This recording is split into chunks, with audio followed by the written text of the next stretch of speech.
థియేటర్లలో family audience ను మెప్పించింది ఓ horror cinema. ఆ చిత్రం ఇప్పుడు ఓటీటీలో విడుదలయ్యింది.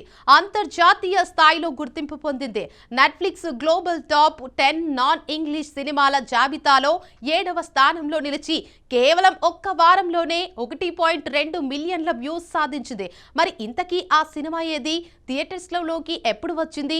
ఈ స్టోరీలో వాచ్ చేసేయండి. థియేటర్లలో పెద్దగా సందడి చేయని కొన్ని సినిమాలు ఓటీటీలోకి వచ్చాక అనూహ్యమైన ఆదరణ పొందుతుంటాయి. సరిగ్గా ఇదే కోవలోకి చేరుతుంది తెలుగు హారర్ కామెడీ ఫ్యాంటసీ చిత్రం రాకాస.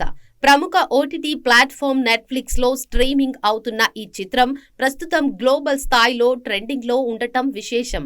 చిన్న సినిమాగా విడుదలైన రాకాస నెట్ఫ్లిక్స్ లో అడుగుపెట్టిన అతి తక్కువ కాలంలోనే ప్రేక్షకులను ఆకట్టుకుంటుంది.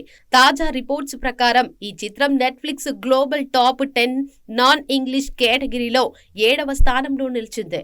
కేవలం ఒక్క వారంలోనే ఈ సినిమా 1.2 మిలియన్ల వ్యూస్ సాధించి అందరినీ ఆశ్చర్యపరిచింది. ఒక చిన్న తెలుగు సినిమా రాకాస ఈ స్థాయిలో అంతర్జాతీయ వ్యూస్ ను సొంతం చేసుకోవడం సినీ వర్గాల్లో చర్చనీయాంశంగా మారింది. ఇది కేవలం హారర్ మాత్రమే కాకుండా కామెడీ, ఫ్యాంటసీ అంశాల కలయికతో రూపొందింది. ముఖ్యంగా విజువల్ ఎఫెక్ట్స్ మరియు బ్యాక్గ్రౌండ్ స్కోర్ సినిమాకు ప్రధాన బలంగా నిలిచాయి. హారర్ చిత్రాలను ఇష్టపడే వారితో పాటు ఫ్యామిలీ ఆడియన్స్ కు కూడా ఈ చిత్రం మెప్పిస్తోంది. పెద్ద స్టార్ కాస్ట్ లేకపోయినప్పటికీ బలమైన కంటెంట్, వినోదం ఉంటే ప్రేక్షకులు బ్రహ్మరథం పడతారని రాకాస మరోసారి నిరూపించింది. థియేటర్లలో ఈ సినిమా గురించి పెద్దగా తెలియని వారు కూడా ఇప్పుడు ఓటీటీలో చూసి పాజిటివ్ రివ్యూలు ఇస్తున్నారు. కేవలం తెలుగు రాష్ట్రాల్లోనే కాకుండా ఇతర ప్రాంతాల ప్రేక్షకులు కూడా సబ్ టైటిల్స్ సాయంతో ఈ సినిమాను వీక్షిస్తుండటంతో వ్యూస్ భారీగా పెరుగుతున్నాయి. ఇక ఈ రాకాస సినిమా 2026 ఏప్రిల్ 3న థియేటర్లలో విడుదలైంది. సంగీత్ శోభన్, నయన్ సారిక, వెన్నెల కిషోర్, గెటప్ శ్రీను, బ్రహ్మాజీ, తనికెళ్ల భరణి కీలక పాత్రలు పోషించారు. నిహారిక కొనిదెల, ఉమేష్ కుమార్ బన్సాల్ ఈ మూవీని నిర్మించారు. ఈ సినిమా చిన్నప్పుడు మనం విన్న చందమామ కథలు, బకాసురుడి కథల స్ఫూర్తితో రూపొందింది.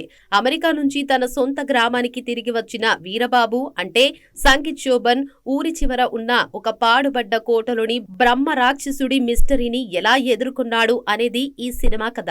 ఆ ఊరి ఆచారం ప్రకారం ఆ రాక్షసుడికి నరబలి ఇవ్వాల్సి ఉంటుంది. అనుకోని పరిస్థితుల్లో ఆ కోటలోకి వెళ్లాల్సి వచ్చిన హీరో అక్కడ ఎదురైన భయానక మరియు హాస్యభరిత సన్నివేశాలను ఎలా దాటాడనేది వినోదాత్మకంగా చూపించారు.